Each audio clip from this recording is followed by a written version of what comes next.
Bob, you're on. Finally.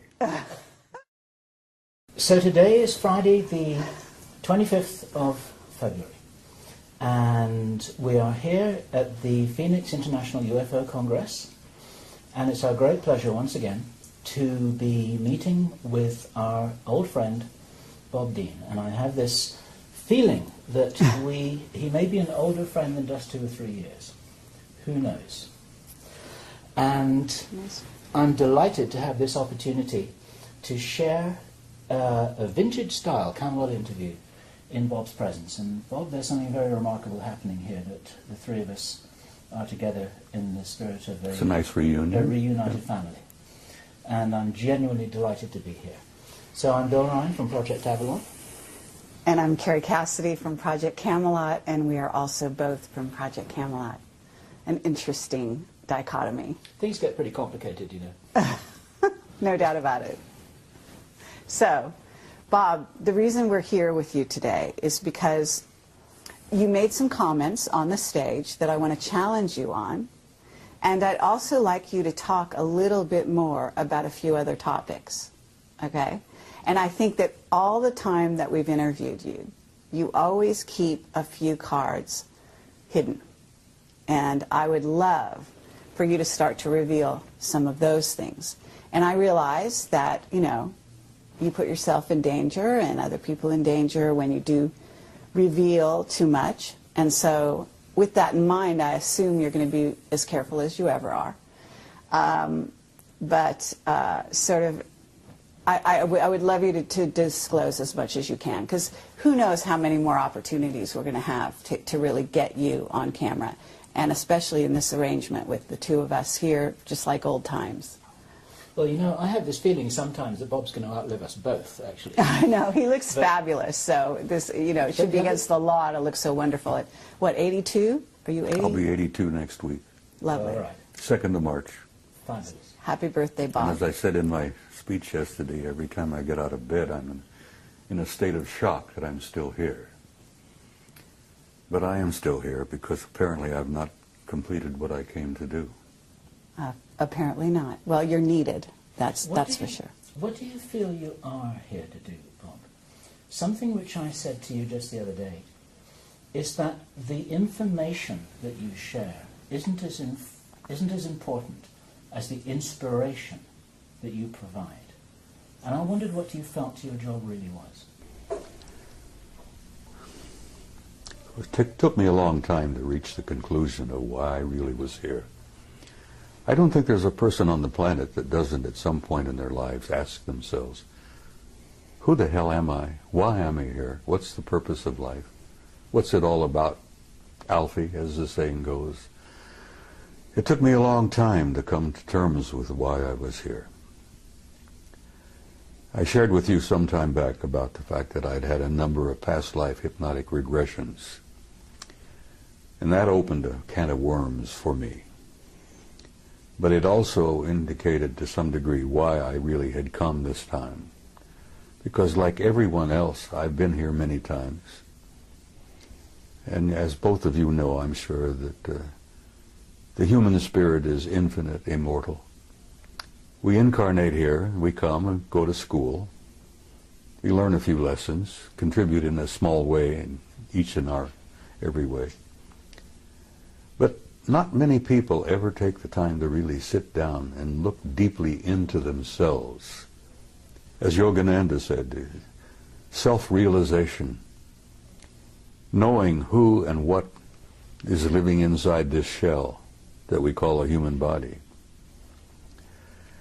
And like most humans, I went through a big chunk of my life, as you said, 3 different careers. And only in the last 10 to 15 years have I really begun to deeply look into myself and come to terms with myself. And as the Hindus say, the self is the immortal being that lives temporarily in this shell. And I had some interesting conversations with myself. Hey, see here, self, who the hell are you? Who am I? Why am I here? And self replied, You are an immortal being and you came to do a job. Now, damn it, well, get on with it. Do what you came to do. And only in this third career, as it were, where I've been traveling the world speaking publicly at major conferences, Barcelona, Madrid, Mexico City, Atlanta, everywhere. The response that I've been getting from people at those conferences, the response I got from people after giving you guys, 3 previous interviews, has literally been overwhelming. Shocked me, really did shock me. And it finally dawned on me that when people come up, give me hugs and kisses, touch me, and tell me that the things that I have said meant so much to them, that apparently my words had triggered something within them that brought something out from inside of themselves. Did it really begin at that point where I began to grasp what my mission had been here? And it's simply this. I'm not a great scholar. I'm not a great philosopher. I'm not a great much of anything. But when I speak to people publicly, here, there, and everywhere, apparently I touch a nerve somehow. And it's almost electric. It's kind of mysterious. And they come up and grab me and hold on to me and tell me what I had to say meant so much to them. And I say to them, I'm not telling you anything that you don't know. I've never told anybody anything that you don't know within yourself. I touch them. Remember the old Hindu story where the holy man, the guru, goes up and knocks a person in right between the eyes, and then all of a sudden they wake up? Well, I found that apparently I've been doing a little bit of that. Because I've been reminding people who they are, what they are. And I remind them that you're not just the human body that you see in the mirror. You're an immortal being. You've lived forever. God knows how many eons of time we've been at this. And you're going to continue to live forever. That you are an infinite soul, a spark of divinity. And saying that to people apparently triggers something in them, where they really begin to look into themselves. And as I say, I've not told you anything that you didn't already know. And as my old friend from Galilee said, the kingdom of God is within you. And that does cause a bit of a spark of recognition in people. Well, Bob, with that in mind, when you were on stage yesterday, you said that people out there, and you didn't mean the audience you were talking to, but you said they couldn't handle the truth. The masses. Yes. And I actually want to take issue with that because well, we've I taken don't issue see with it. that before. Yes. You are convinced that everybody's ready. No, it's not so much that they're ready. It's that they can have a deal right with to it. know. Well, having the right and to know. judging for them is just what the Illuminati have always done. They have decided what we're allowed to know and what we're not allowed to know. And it's not up to them. It's not up to you, and it's not up to anyone else to determine who is ready to know and who isn't. It's up to them to know. I'm not determining for anybody who's ready. I know, but what I'm saying is, you are a leader, okay? And for you to go on stage and say that they're not ready is not encouraging the people and acknowledging the people out there, the young people especially, who actually out there in the masses don't need to go to a UFO conference in order to prove that they're not only ready, but they've been on that page for a very long time. That's why these sci-fi movies are flocked to by the masses around the world. That's why these shows are watched, because not only do they watch them out of curiosity, but they watch them because they remember. Some of them come in at this time, they're coming know. in, yes, they're they coming know in their with heart. total recall. Yeah. So all I wanted to say to you is that I believe that there are a lot more ready for the real truth than people in the inside, whether it be on the inside from this sector or far in deep in black projects, are willing to give them credit for.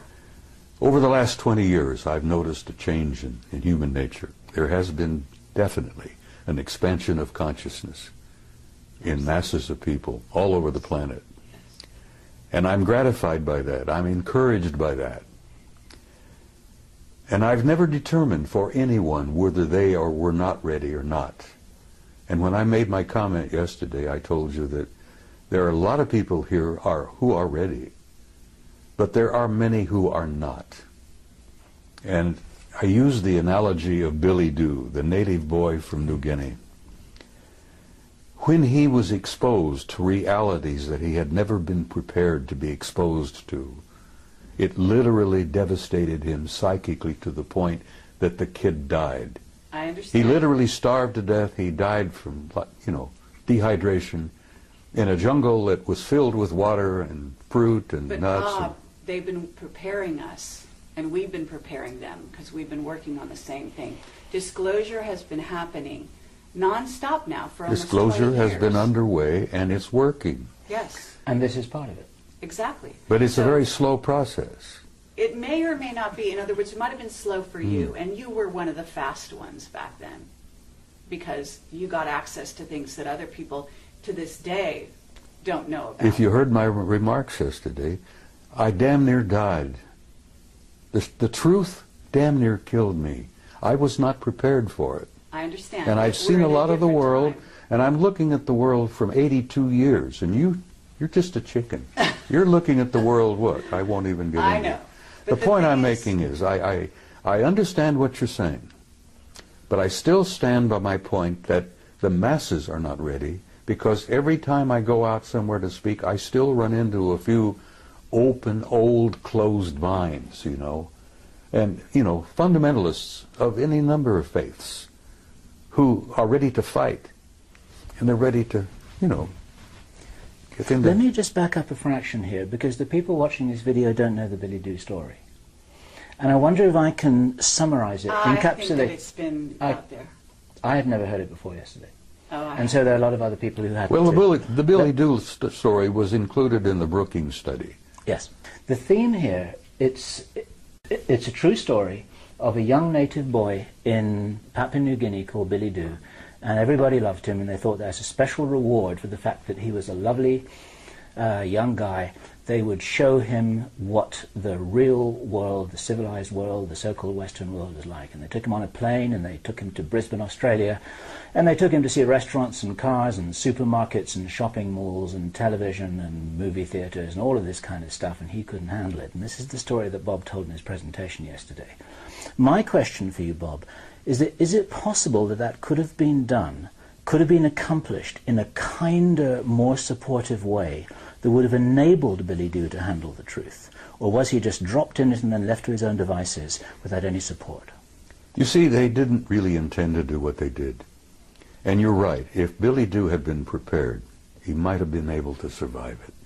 Because the shock of the world that he came from, the psychic shock of seeing the other world out there, was more than he was prepared for.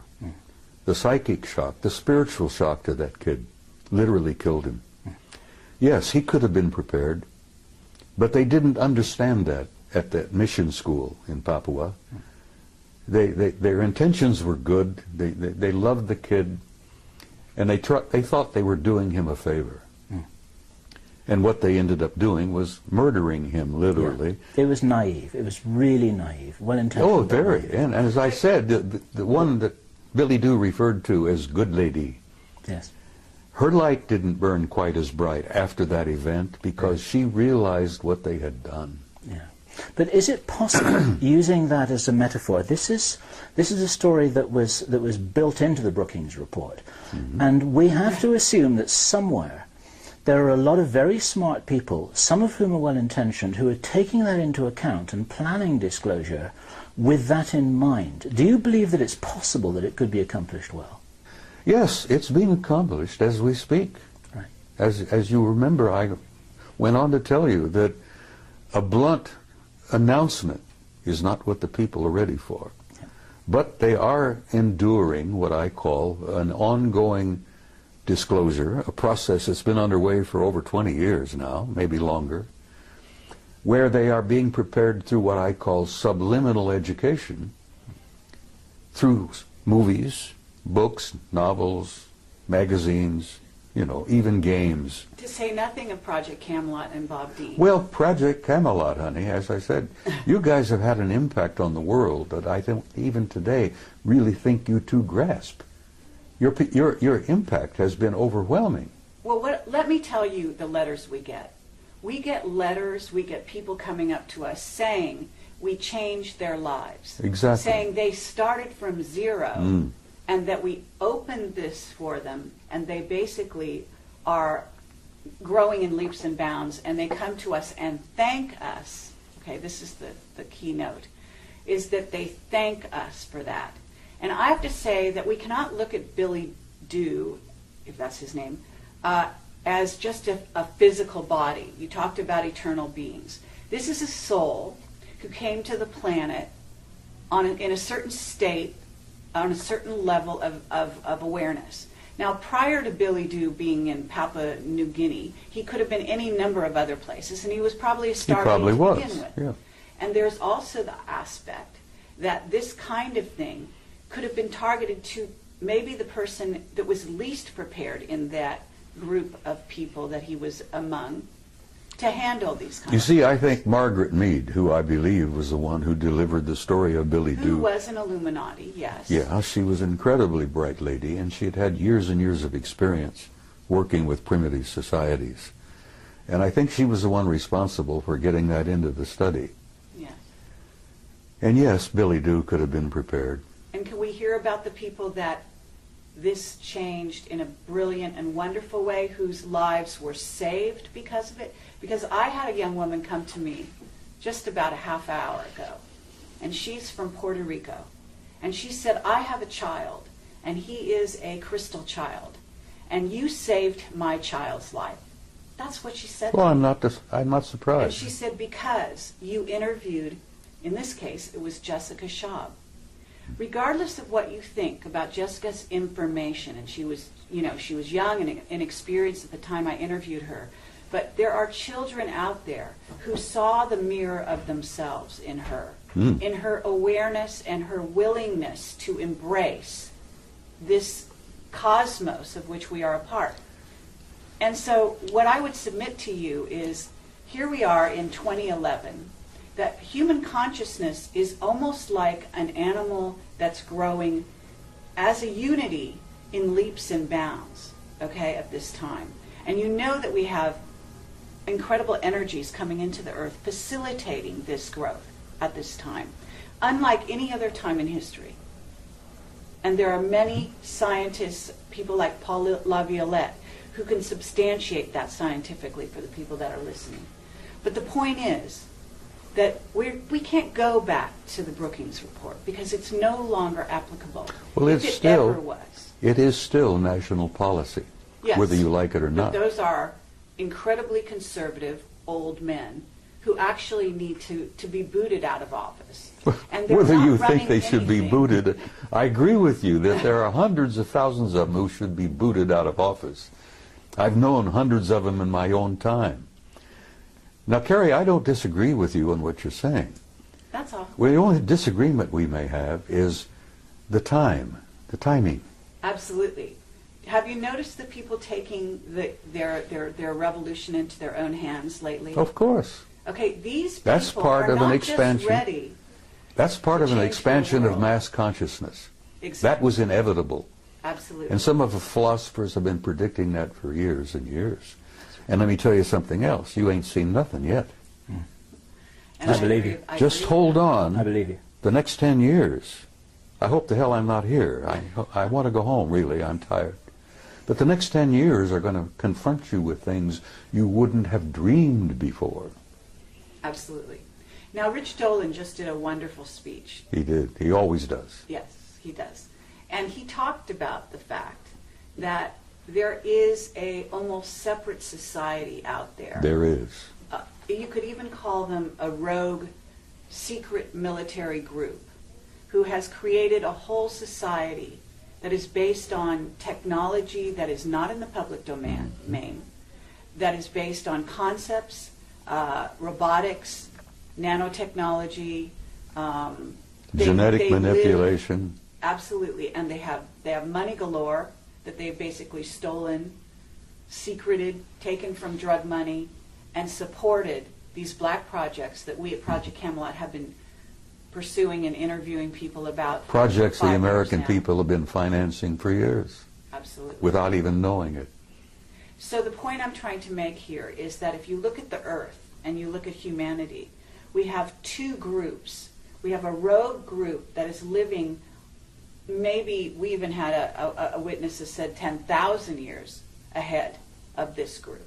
So you've got the masses of humanity here, and you've got this rogue group that's flying interluminally. Is that superluminal? Superluminally, right? Right. Outside our solar system. Hyperluminal, whatever you wish to call it. Solar system, etc. They've got bases on Mars and the Moon. You're talking about craft outside the rings of Saturn, which in your presentation, which is fascinating, and I'd love you to address some of that. But the fact of the matter is that we have two groups, and they're hugely divided. Mm-hmm. And that division is to the detriment, very, very seriously, of the masses. Of course. And so it's bridging the gap that we're all about as a world at this time, in my view. Okay, that's what revealing the secrecy is. It's all about taking that river of division and bringing those two sides together. And you're one of the main people at the forefront, the avant-garde, along with Camelot and many other people that we know and respect, to bring those two groups together, to fill in and to reveal that place in between. She makes a good argument, doesn't she? Do you believe that there are enough white hats behind the black curtain to really be able to make a difference now that couldn't have been made 10 years ago? Yes. Right, that's an important thing to say. Some of those will be watching this video because they want to know what you're saying. They want to know what we're saying. What would you say to them? Because you can talk to them personally right now. Listen, I've met some of them, and they have told me that they support entirely what I've been doing. And I shared this with you before, that at one point, some years back, certain individuals, the black hats, put out a contract on me because I had gone from being a nuisance to being a threat. And they literally thought they could eliminate me. But fortunately, I must have had good friends in high places, and at that time I didn't realize what high places my good friends were in, you know. And the word went out to leave me the hell alone. And here I am, at 82, still alive and ornery and kicking. God, I'm getting tired of being here. But the point I'm making is, even the white hats and even the black hats have made some progress along the way. And they've expanded their consciousness quite a bit. Yes, no one's immune from this process. That's right. And so, you know, I basically am very hopeful about the future. The human race, the human species, it has a tomorrow. And I feel that's important to share with people. You know, women with young kids. Will my little child grow up? What kind of a world will my kid grow up in? And I try to reassure them that your kid has a future and that tomorrow is going to be much brighter than yesterday. And some of the white hats and some of the black hats all understand this thing, which is why I'm allowed to continue to focus and travel and do this and that. And I actually have been given encouragement from some of the powers that be. I've been encouraged by some of the guys with all the money. Okay, well, with that in mind, Bob, now that you're all warmed up, what is it you haven't told us? Oh, my God. Can't you keep her under control? No, no chance. Carrie, a year ago at Laughlin, I gave you an interview where I thought I would shock the hell out of you. And apparently it didn't. And I told you that I had had a personal relationship with non-human intelligence since I was about 2.5 years old. And actually that relationship perhaps went back before I was even born. And I So thought, have we. I thought, well, I know you have, and everybody has had a relationship. Lots. The point is that half the people don't even begin to, they don't want to know the answer to that. And when it all began to dawn on me, the implications of it were pretty overpowering. But I gave you that interview and I thought, well, this will be the end. You know, nobody's going to pay a word of attention to me after this. They'll think the old coot's gone over the edge. He's lost it. And I thought, well, I can go home and I can smoke my big stogies and drink my whiskey and die peacefully. Well, it worked out just the opposite. I'm more in demand now than I've ever dreamed of being. Yesterday I accepted an invitation to speak at a MUFON conference in Philadelphia in October. And I gave her I said, look, I'm going to tell you honestly, if I'm still on the planet in October, I'll be delighted to come. But I'm not making any really plans really that far ahead, you know. I can't buy an insurance policy at my age, you see. But I'm hopeful, honey. I feel very hopeful about everything. I'm sure you're hopeful, but what is it you haven't told us? Because I believe, look, we've got time travel. There's issues with that. We've got travel through jump rooms to Mars and so on. I'm sure you've been exposed to some of that. You did share a little bit of that with me on my last interview with you. But I believe that was the tip of the iceberg. And I don't know how far you've gone down the rabbit hole, but I imagine it's a lot farther than you've revealed. And I feel sympathetic with Alice because, yes, I've been down the rabbit hole. Okay. And you feel, I know you're a very conscientious and loving individual, and I know that there's some things you want to reveal and some you don't because you want to protect people. And I don't think you have a whole lot to protect in terms of yourself at the moment because, as you said, you're protected. And we have also been threatened in the last year and a half, each of us in different ways, our lives, as a result of what we've done. But that just tells you that you're on the right track, as far as I can tell. Well, from time to time, I felt like the guy on the street with the raincoat who pulls it back, exposes himself, and then somebody comes along, they grab him and haul him away to the rubber room, as it were. I felt that way for quite a while.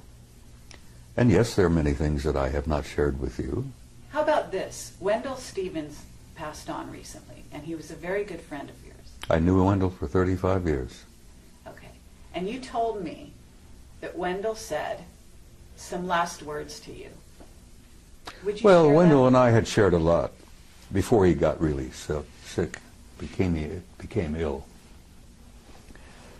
I had encouraged him for a long time to admit publicly that he himself had had personal relationship with some of them. And he said, Bob, I can't do that. He said, every ounce of credibility that I've had over the years will go down the tube if I say that. And I understood what he tried to say. He was getting older and he didn't need any bumps in his life before he departed. He was feeling bad and he felt, he knew he was leaving. And he says, I don't need any of that heartbreak and that upset stomach. I've told what I've learned, I've told what I've seen, I've shared the photos, I've spoken at conferences. He literally created this world conference in 1991. The UFO Congress. And I had the privilege and honor of assisting him in putting that together in 1991. And as I've told you before, that's when I really came out of the closet and began to violate my national security oath. I wanted him to hold on and be here for the 20th anniversary. But he went home in September. And I loved him dearly, and I love him still because I know he's alive and well. There is no death. And when you come to terms with that, it's kind of a shock. The people who buy tombstones and buy the little plots in the cemeteries and all that.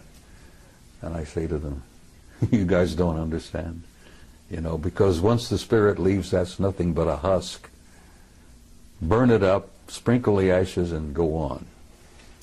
Imagine how much real estate could be saved if we did away with cemeteries. Anyhow, I'm shaking up some people, I'm sure. There are traditionalists out there who will hear this and think, he's out of his damn mind. But yes, there are things I haven't told you, and there are probably things that I cannot tell you. I think I told you in that interview.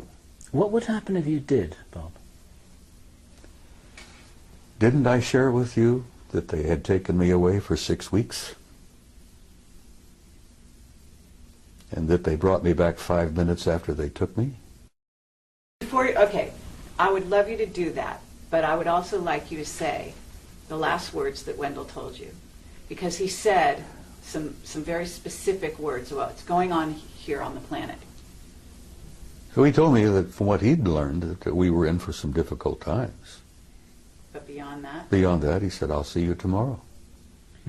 Beyond that, though, well, I'm going to reveal it then. I mean, he basically said they're in control. The people, the beings. He in knew control. that, and I've said that essentially.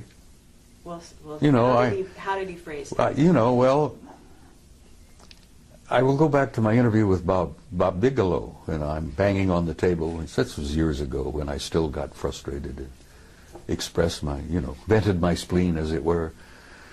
And I'm sitting with Bigelow. I bought him lunch, by the way. Now, I'm one of the few people who can say I took a billionaire to lunch.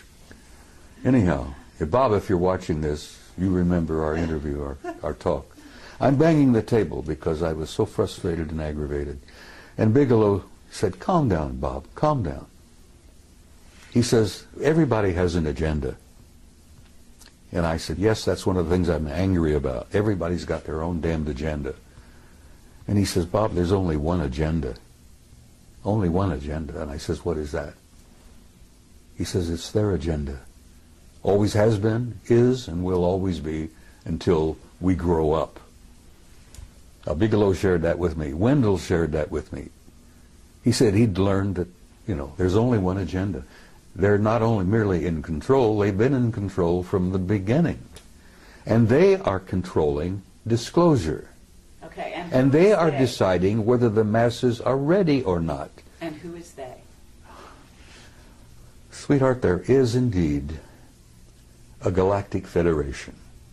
You may think that's a joke. You may think that's a little funny thing from the Star Trek series and all that. There is indeed a galactic federation. And the headquarters is not even in our galaxy. Now you put that in your pipe and smoke it. That there is a federation of advanced intelligence in beings throughout the universe. And the latest figure, 200 billion planets in our galaxy, 200 billion galaxies in the universe. It's probably much, much more. But there is a federation, there is a control, there is a purpose, there is an agenda, and the survival of this species on this tiny zoological garden is important to them. And they are in control of disclosure. They could end it tomorrow if they chose. They'll end it when they have determined that the masses on the planet are ready, and not one instant before will a disclosure literally, in the big way, take place. Now, as I pointed out to you also, it's been my experience, and I've had first-hand experience with this. I've never spoken at a conference in the last 10, 15 years where there wasn't at least one or two of them in the audience. And like Ingo Swann, I've developed the ability to spot them. And I've even had them come up to me. And I think I shared this with you on that interview, where they come up to me after a presentation, shook my hand, and told me how much they appreciated what I had to say. And I've learned that they attend these conferences not to listen to what the speakers have to say, but they're monitoring the response of the audience to what the speakers have to say. Sure. Because they're monitoring of us. Their evaluation of our condition is incredibly powerful. There are a bunch of outstanding experts in that group. And as I said, they've been with us since the beginning of time, literally. They created us initially. They genetically manipulated us. They plucked those golden apples and turned us into what we are. Now that process is still underway. Those golden apples are still being manipulated, and we're learning to do that ourselves. Right. But I will say to you again, the psychic shock of learning all of this all at once would be like Billy Do. People would, and I've run into them too, honey, and they don't want to know the truth. There's a gut feeling in many people, knowing spiritually, I think, that the truth is more than they can handle at this moment. Mm. You see, what I heard Bob saying yesterday, he didn't say that, listen, the movement towards disclosure is something that is ill-considered and unwise, and people have got to be kept in the dark forever. I think Bob was saying that it can't be done in the way that some people are thinking, with reference to Obama calling a press conference and say, okay guys, we've got this little secret, so listen up and we've got something exciting to tell you. Well, he's not going to do it that way, and Bob was explaining that it's been happening for quite a while. It has to be a gradual and it's process. an ongoing strategic process in which people are waking up in waves. And the ripple effect is actually supporting the disclosure movement, and we're part of it, and other people are part of it, and Bob's part of it. Exactly. And I think all Bob was saying was that it's not happening in the way that some people naively think. Is that? That's exactly what I was trying to say. They're not And going to be Billy Doo. they are the ones with the agenda. But actually, I actually want to challenge that. Okay? Well, challenge away, kid. Because, no, it's an interesting concept, and it actually could be debated. In other words, what's the level of free will of this humanity? Because at certain stages in its development, this may be true. They are in control and have been in control. And it Wendell depends knew who that before they he is. died. Right. And it depends who we're talking about, they. But I would submit that this humanity that is waking up is about to take those reins into their own hands. They're and that is waking up. exactly what some of those groups are very afraid of. Some of them? Yes. Well, perhaps. Because there are groups out- multidimensional beings. Carrie, there are people out there, intelligences out there that don't like us very much at all. Exactly. Like the two scientists who shared this with my retired commander from the Navy. He was a fusion specialist. What is it? The other element, the other level of reality? I forget. I'm having one of those senior moments. You will forgive me. Are you talking about free energy? Are you talking? Yeah, well, yeah. He was talking about. He'd worked alongside of a Cold couple of fusion. those guys from along. Cold fusion. Hmm? Cold fusion. Well, it's a form of that, yeah. But before he retired, and he was leaving the laboratory just outside of Las Vegas, which he didn't want to be specific about, and I concluded he was talking about S4. He'd worked alongside of a couple of them for some time. And as he was leaving, he said, "Tell me what you really think of humankind." And the one chap said to him, he said, "Well, since you asked." And these guys had worked side by side for a few years. "Since you asked, we consider humankind primitive, savage, and dangerous animals." And the scientist said, "I can't disagree with that, because I look upon the masses of humanity as primitive, savage, and dangerous animals myself."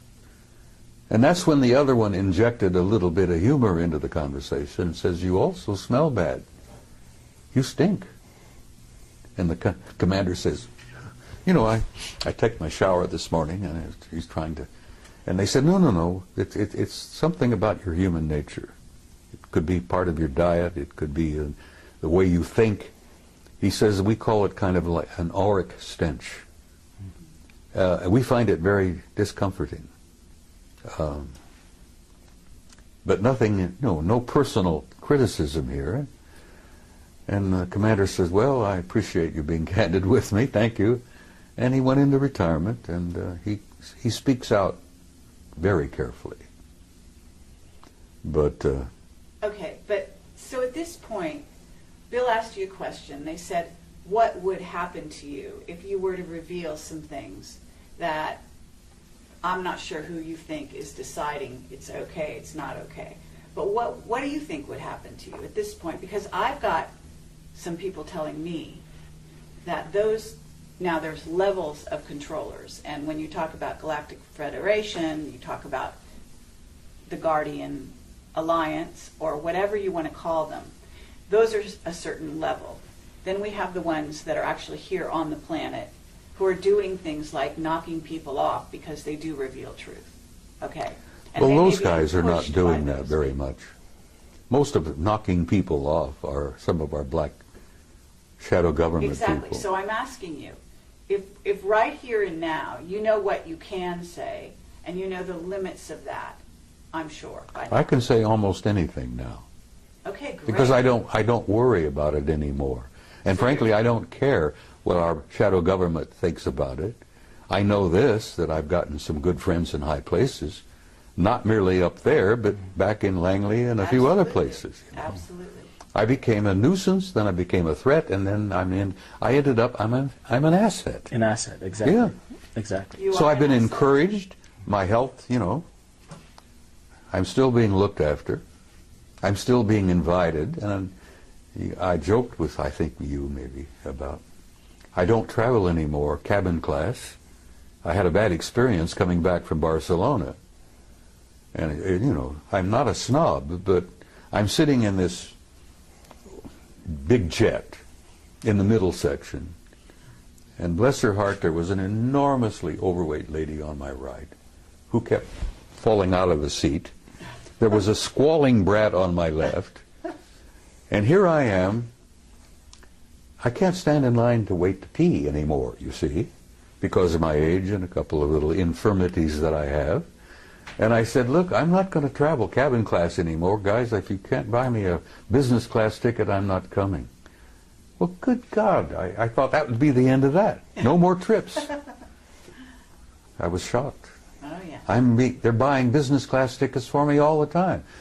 The guys in Madrid bought me one, you know. Right. Absolutely. And the guys in Pennsylvania, which I will, if I'm still here, will be speaking out in October, bought me a business class ticket. And well, they should. So six days you disappeared. You came back 5 minutes No, later. I was gone 6 weeks. 6 weeks. Okay. So And they us. brought me back 5 minutes after they took me.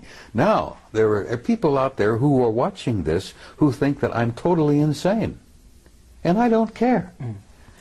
Because I went through that period also, you know. I've shared with you, I went through 3 stages. I began to think I'm losing my mind. That was stage 1. Stage 2 was I became convinced I had lost my mind. Now I'm in stage 3. I'm sane, and the rest of the world is nuts. And whether you guys like it or not, that's where I am today, and I'm comfortable there. In support of you, Bob, there's a guy called Michael Ralph who published a book called The Mars Records. Have you heard his story? I've heard the name, I think, but Okay. I'm not familiar with it. In a nutshell, Michael Ralph, who worked, I believe, for the US Navy, recovered memories that showed that back in the 1970s, he had been taken to Mars on a tour of duty that lasted over 20 years. And when that tour of duty was completed, then he too was returned back to his original timeline the moment after he left it. Doesn't surprise me a with his bit. memory wiped. Now, you can't get mainstream establishment scientists to listen to that without saying poppycock, balderdash, can't be. It's like Stanton Friedman says, they say it can't be, so it isn't. But we're not trying to talk to the mainstream scientists here. We're probably They're the worst. we're probably talking to the 12-year-old kids who say, yeah, that sounds pretty cool and it sounds real to me. Well, your 12-year-old kids are more broad-minded than some of our establishment scientists. And they will be establishment scientists later. Well, someday. And well, that's because they haven't been through our educational system. That's right. They've been Their minds have not been stunted. been programmed Yeah. for a number of years. It's been very clear to us for quite a while that we're primarily talking to the future establishment. Of course you are. Not the present establishment. You're talking to people of tomorrow. We're talking to the kids. And the kids are our future. And if we can wake them up, point them in the right direction, and inoculate them against what they're being told by their teachers, then that helps the ball roll a I little agree. bit faster. Okay, so but tell us about your experience disappearing for 6 6 months? weeks? 6 weeks. It shocked the hell out of me. Where'd you go? I don't know. I don't know whether I was on their home planet or whether they'd taken me through a doorway, a portal, into another dimension. Okay. I heard the name Melina mentioned as to where we were. Now, this interview where I say that I was with them for 6 weeks. They brought me back 5 minutes after they took me. But I remembered 6 weeks. Are we on camera? We're on camera. All right, well, look, people said, what did you eat? And I said, I asked for bacon and eggs. I had steaks, I had pork chops, just about anything I wanted, I got. I went to the bathroom, you know, my physical functions continued for 6 weeks. I literally lived 6 weeks with them And you ask me where, and I can't tell you where. The name Melina came up. Now, I don't know whether that was a city, because it appeared to be a city of some kind, a community. There were libraries, there were audience halls, lecture halls. God, the libraries, you wouldn't believe. Was it a very advanced society? Oh my God. No, I asked about this. I never saw a fire department, a fire truck. I never saw a cop. I got the impression there was no such thing as a police department. And the people that I was introduced to, people I got to see in 6 weeks, were very human. Looked, you know, just like we do. But there was something about them that was totally different. They had an air of peacefulness. They had an air of incredible knowledge. What did you do during that time? Why did they take you? Asked questions and was shown things.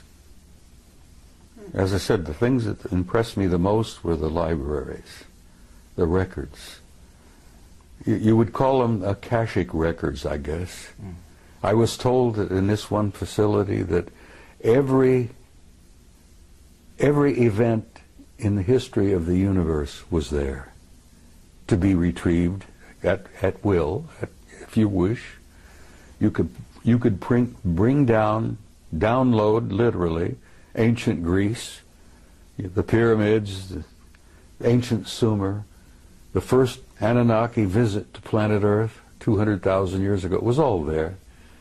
The life of every human that had ever lived on this planet was all there in that library.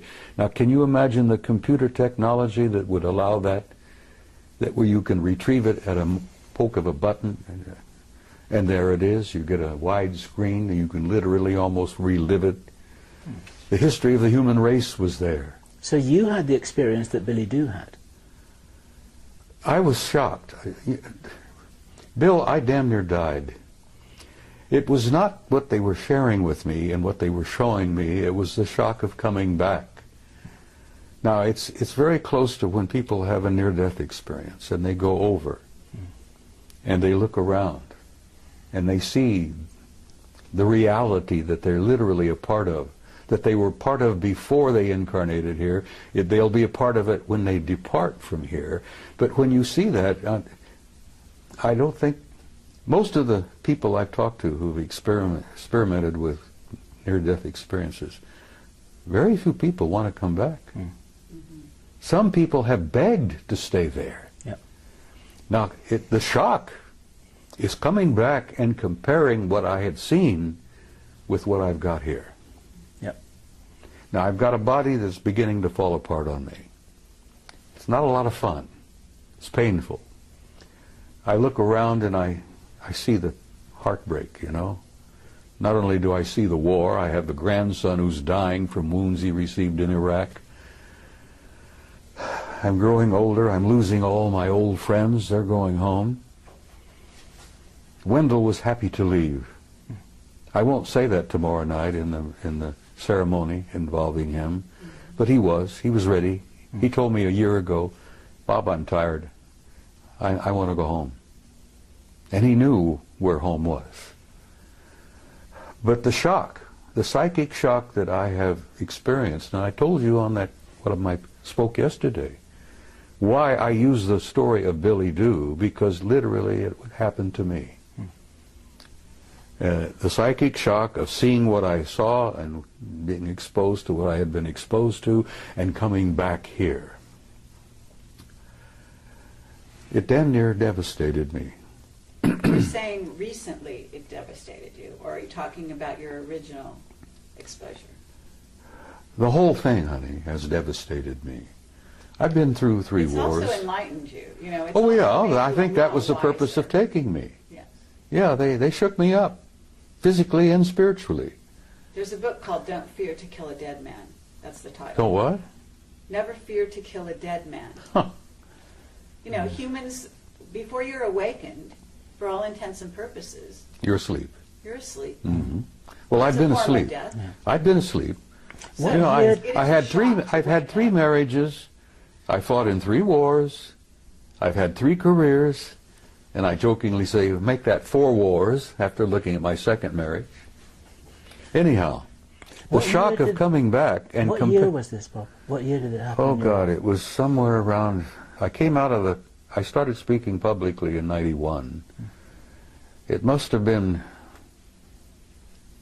in the early 2000s, 2002 or 3, somewhere in there. You mean that's the year when you had this experience you're talking about, where I was gone for 6 you were weeks. gone for 6 weeks? Then I find out I was only gone from here for 5 minutes. Now you try to put that in your pipe and smoke it. And when I jokingly told you earlier that, you know, I went through these stages where I thought I was losing my mind, and I convinced myself I had lost my mind. And now I'm at stage 3 where the rest of the world is nuts and I'm the only sane person there is, other than you nice people here. You see. Thank you, yes. Yeah, but that somewhere in the No, I think that we're all in 2003 or that place. 2004. You know, No, we're not all in that place. Yes, 90% of the world is still in dreamland. I mean people like us, people that have been through experiences like this. We do tend to look at the rest of the world as if they're crazy, because they appear crazy. Well, look at the wars. War is insane. A sane person would never go to war. Exactly. Well, the 6 weeks I spent with them, and of course, I see them regularly. I really am. They take me aboard ship. I've been on board their ships many, many times. You know, I get an evaluation. I think I get a kind of a healing. Okay, do you want to describe the beings you're talking about? Well, aside from the medical guys that look me over and work on me on the ships, which are extremely tall and very thin, they're well over 6 feet. 6'5", maybe 7 feet. Very thin, very trim. They're not emaciated. I mean, they look very healthy. But aside from that, they look human. I've never gotten used to the way they look at you. That really is disturbing.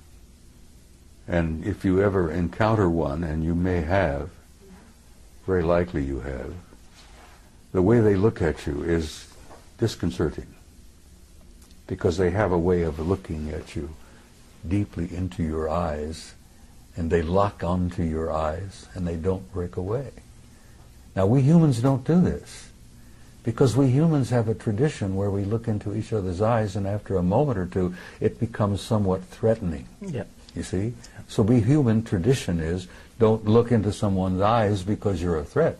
Well, they look into your eyes, and they look through Or you. unless you're in love with them. They look literally like they're reading you. And I found out that that's exactly what they're doing. Sure. And every time I've face to face with one and they look into my eyes, I find it kind of an awkward situation. And they don't look away. And you know that they're looking right through you and reading every damn thought you've got. Now that's disconcerting. But I assume that when they do that, it's in a non-judgmental way. Oh, they don't judge you. They don't have to judge you. Good God. If there's any judgment involved, we judge ourselves. Yeah. That's the other part of it that is so shocking. When you learn to see yourself, not only as others see you, but as they understand and see you, that's one of the things that happens in the death experience. The judgment is there, but God is not judging you. You judge yourself. Absolutely. And that's the worst part about it, because every damn experience in your entire life is there in front of you, like a book, Yeah. or like a movie, like a CinemaScope movie. And you look at yourself, and then you're the worst judge of all, when you look at yourself and say, oh my God. Because in the death experience, and I've been through that hundreds of times, you feel the emotions of every person you've ever been involved with in all of your lives.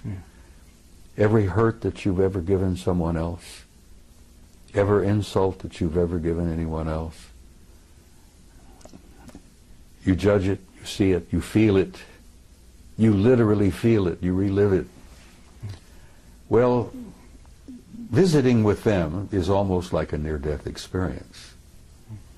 But the psychic shock is coming back and comparing what I saw with them and what I have to see here every day. Little kids on the street that are hungry. People waging war. The people being gunned down in Tripoli by Gaddafi. And I've learned over the years to look around and pay attention. I don't miss very much. I've trained myself. And when you see that and you feel it, and it breaks your heart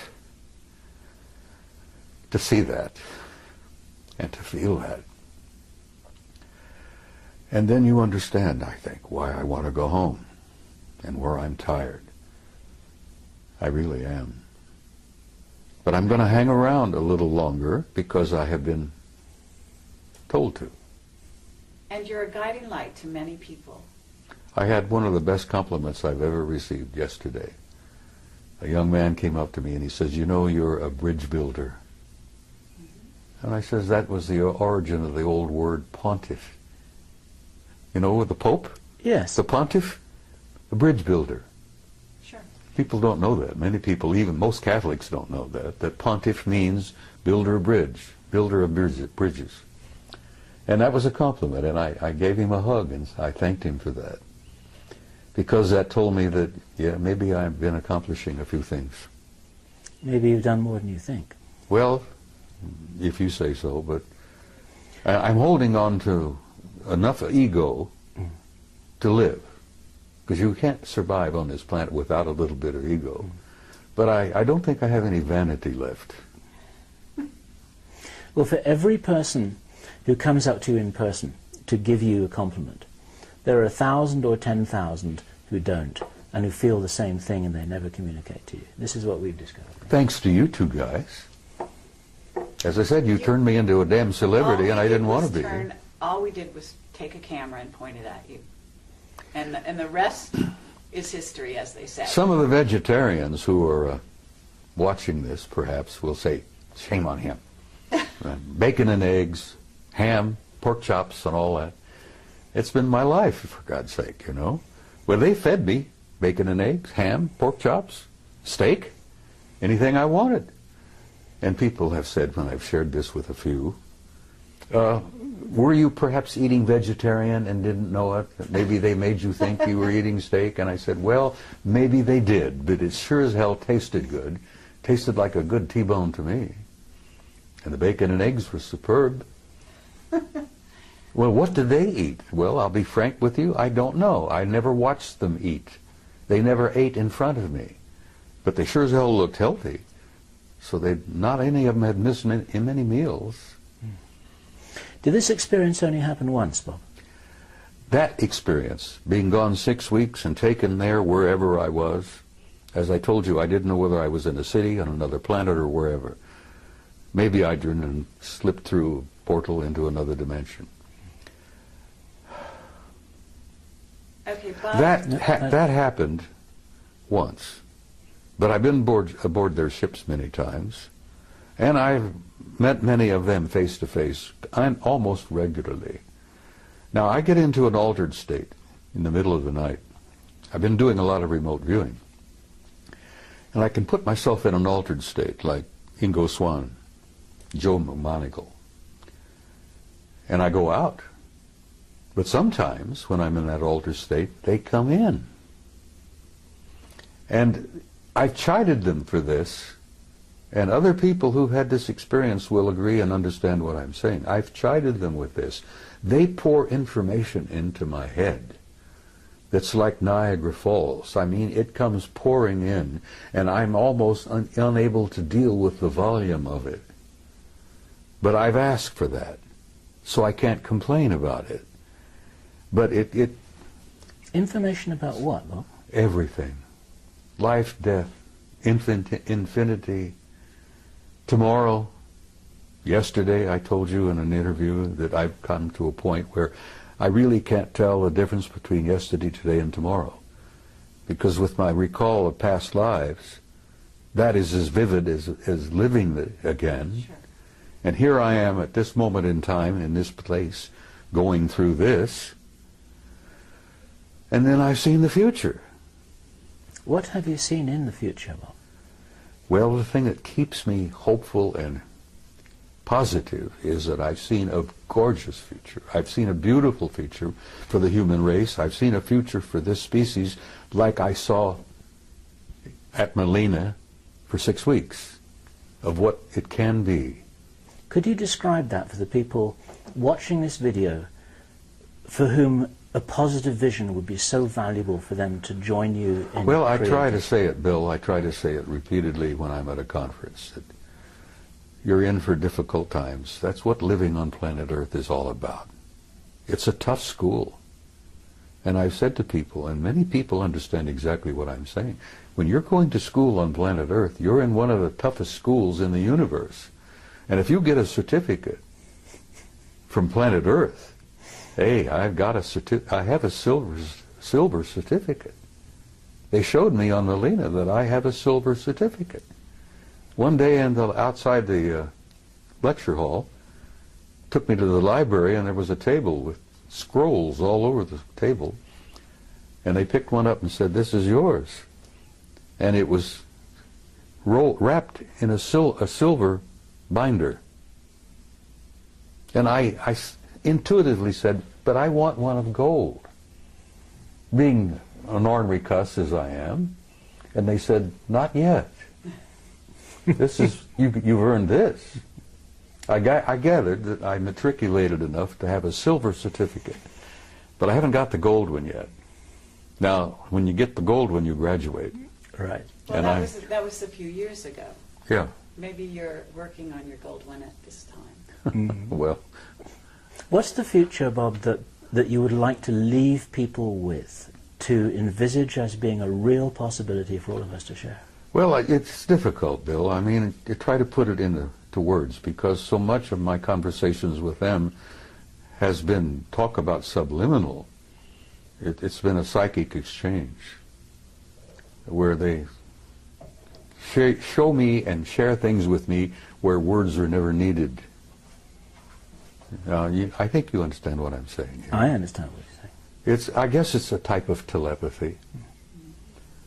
Because I had seen many times in my visit there that they didn't seem to talk to each other verbally very much, but they all seemed to know what each and everyone was doing. They were communicating with each other subliminally. Or I would leave in closing, just briefly. There is no death. People should not fear death. Now, there are a lot of not very nice ways to die, but there is no end. There's no death. Everyone is a spark of pure divinity, and there is a God.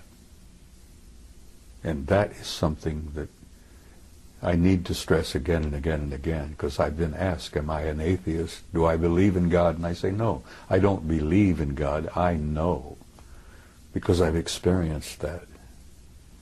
So I would tell people who are troubled, worried,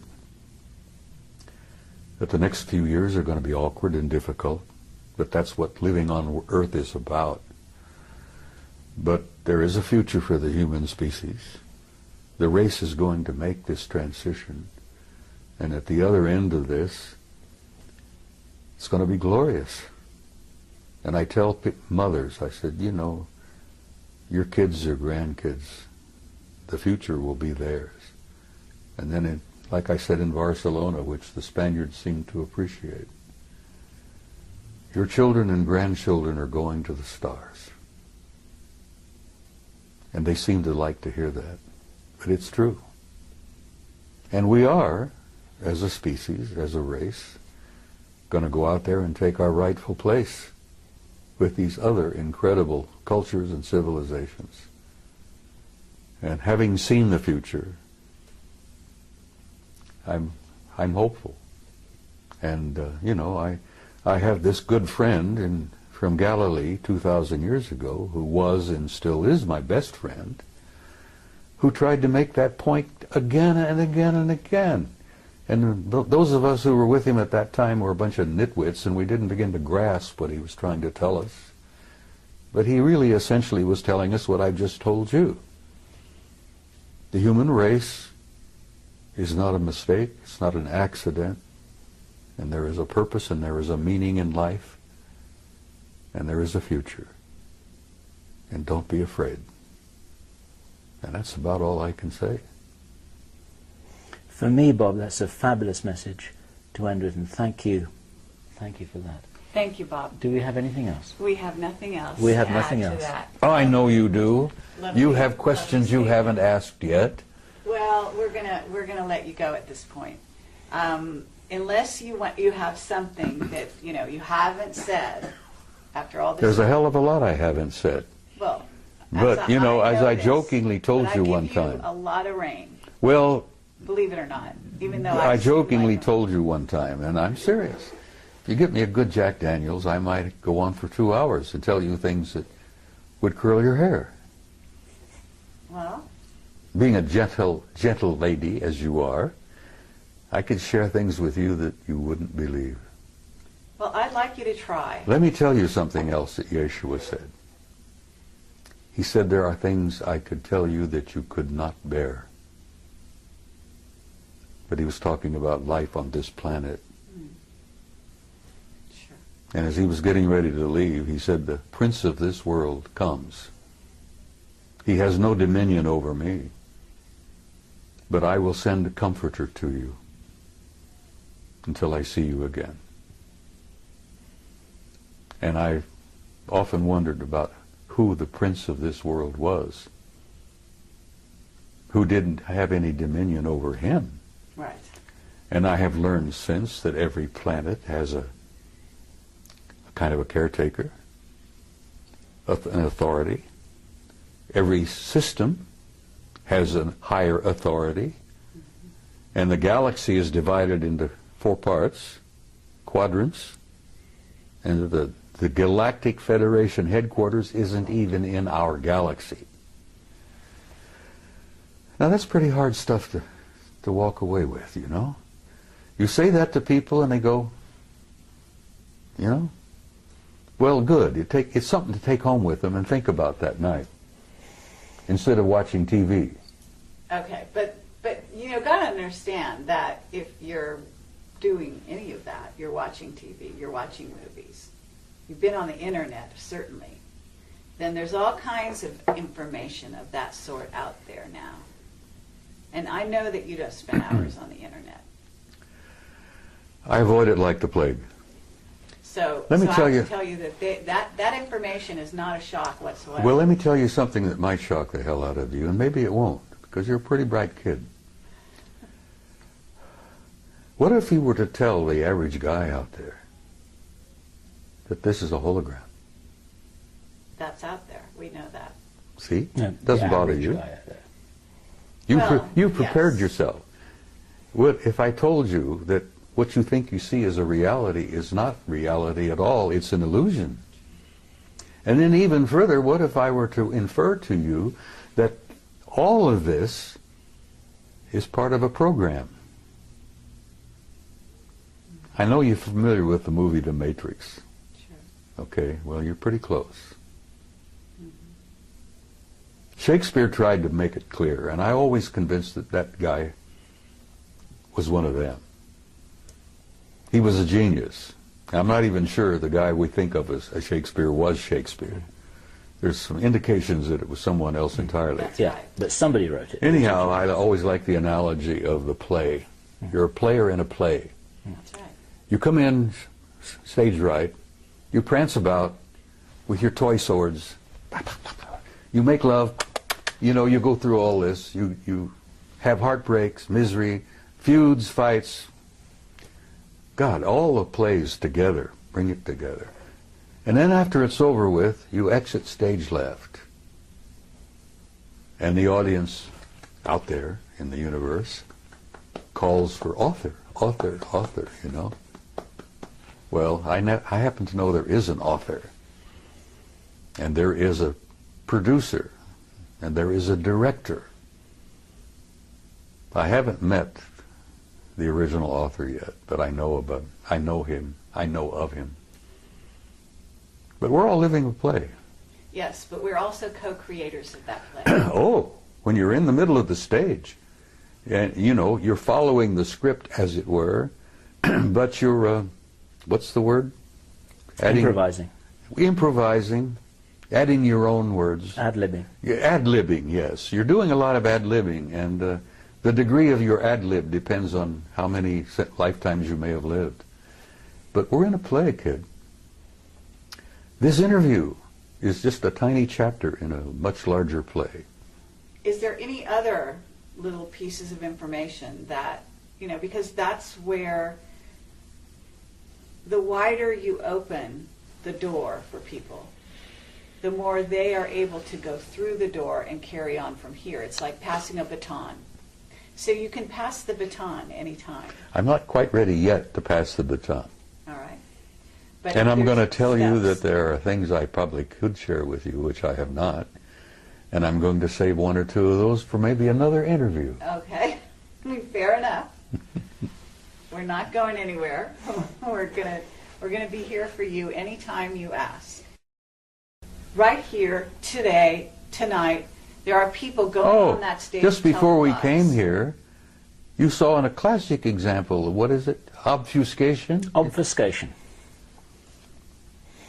An elderly gentleman, a Terrible. retired military officer, tap dancing all over the damn place. Exactly. Yes. And he didn't fool anybody. No. So that's Least what I'm of all- saying.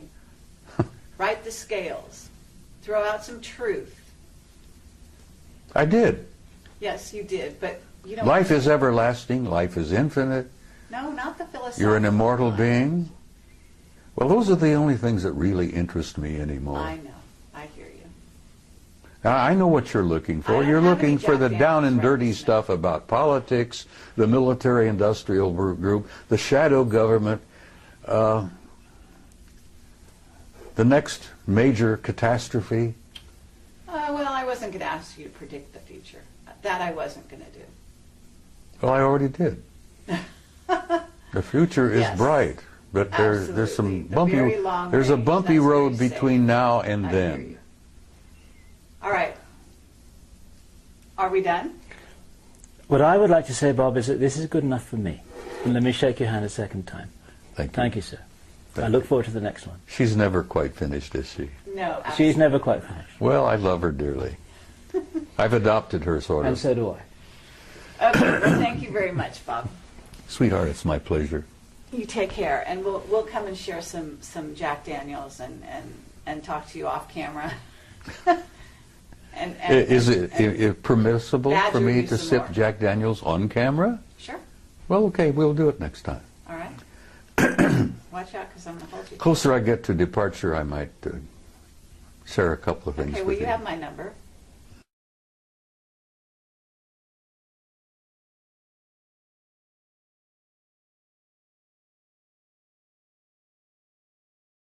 We're rolling. Okay. Well, Is that- I'm just not going to let you this- get away with murder. That's okay. Oh, Bob.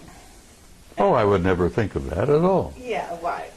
It's I'm a- just that, you're kind of a wily old guy. Go ahead, use the word you were thinking of. Yes, a wily old.